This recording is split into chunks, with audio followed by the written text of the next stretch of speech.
మహారాష్ట్రలోని ఆర్డినెన్స్ ఫ్యాక్టరీలో ఘోర ప్రమాదం జరిగింది. భారీ పేలుడు ధాటికి 8 మంది మృతి చెందారు.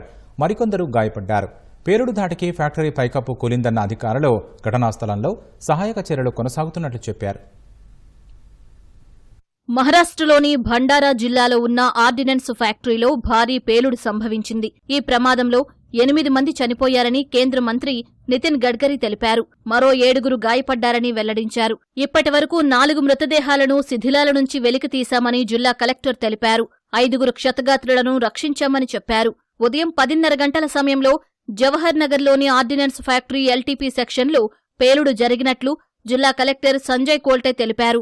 పేలుడు తీవ్రతకు ఫ్యాక్టరీ పైకప్పు కూలిందని చెప్పారు. ప్రమాదం జరిగినప్పుడు ఫ్యాక్టరీలో 13 నుంచి 14 మంది పనిచేస్తున్నారని తెలిపారు. ప్రమాద ఘటనపై రక్షణ మంత్రి రాజ్నాథ్ సింగ్ విచారం వ్యక్తం చేశారు. మృతుల కుటుంబాలకు సంతాపం తెలిపిన ఆయన క్షతగాత్రులు త్వరగా కోలుకోవాలని ఆకాంక్షించారు. ఆర్డినెన్స్ ఫ్యాక్టరీలో జరిగిన పేలుడు శబ్దం 5 కిలోమీటర్ల వరకు వినిపించినట్లు స్థానికులు చెప్పారు.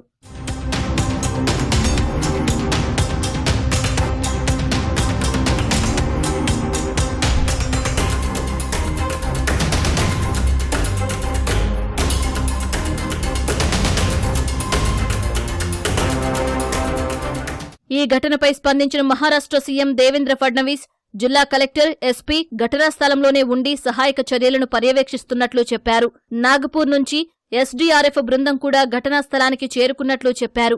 ఈ ప్రమాదంలో చనిపోయిన వారి కుటుంబాలకు ప్రగాఢ సానుభూతి తెలిపిన ఫడ్నవీస్ క్షతగాత్రులు త్వరగా కోలుకోవాలని ఆకాంక్షించారు.